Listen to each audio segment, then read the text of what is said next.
my dad's old Indiana Jones movies. But before I can even flinch or fully return from my fantasy, Kate mutters, "Not really. Rebels are overrated bullshit." From where I'm sitting, I can see Kate holding her phone under the desk, angling it up toward Mrs. P's face. There's a small red light blinking, and my jaw drops. Is she taking a video? I glance at my friend Josh to see if he's seeing what I'm seeing, and from the look on his face, I can tell he hasn't missed a thing. "What makes you say that?" Mrs. P asks, unaware she's being filmed. I'm sure by now Kate wishes she'd never opened her mouth, because Mrs. P, like any good teacher, is about to involve Kate, and that defeats the whole point of Kate's reluctance in the first place. Kate continues to film the conversation. Mrs. P turns to the class. Who agrees with Kate? Are rebels overrated bullshit? The noise level in the room goes off the decibel chart when Mrs. P says bullshit. Kate's shoulders straighten in surprise. I guess they don't condone teacher profanity in classrooms where she's from.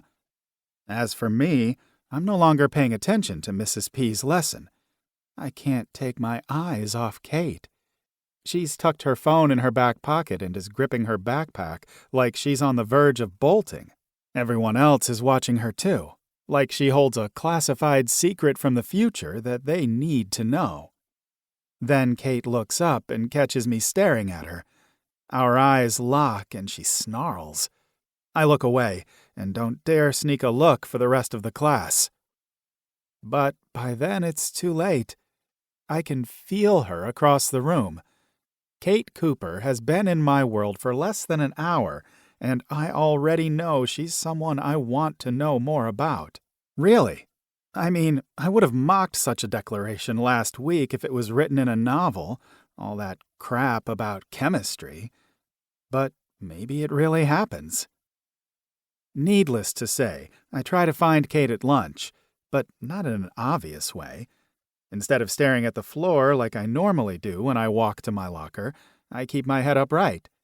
She isn't in the hall or the cafeteria, so I lap the courtyard.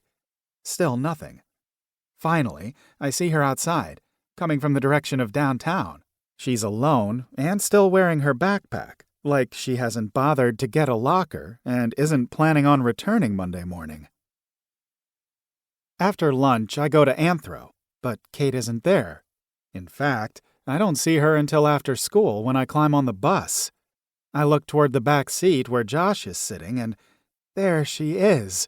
She's on my bus. Who says there's no God? She's sitting by herself next to the window, and I want to slide in beside her. But something inside me yells, "Not cool, not cool, retreat!" I sit behind her instead, and try to act disinterested in everything around me. "Hey, Zach! There's room back here, remember?" Josh shouts.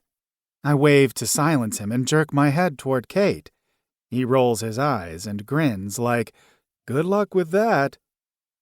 Josh and I have been friends since grade 5, when we both realized we didn't have a competitive advantage on the sports field, which is all that matters when it comes to social hierarchy at that age. He was small for his age, and I couldn't score a goal if the soccer net was the size of the school. So we sat on the sidelines together and talked about Rick Riordan novels and Greek mythology, until grade 8 when he finally hit his growth spurt. I still have lousy coordination, but he's still my best friend. When the bus stops at Josh's house, he bumps my shoulder on his way past and mutters, "Bros before hoes," which is not as offensive as it sounds. It's an inside joke from this time we were at the plowing match. Anyway, it's a long story. The point is, I know he's not mad at me for sitting at the front near Kate. The bus turns onto Valley Road, and Kate is still on the bus. She's listening to music through her headphones and videoing the farm sliding by the bus window. Although she's playing her music so loud I can make out the words, I don't recognize any of the songs. It sounds pretty intense, like heavy metal on speed. "Any time today, Zach," the bus driver yells.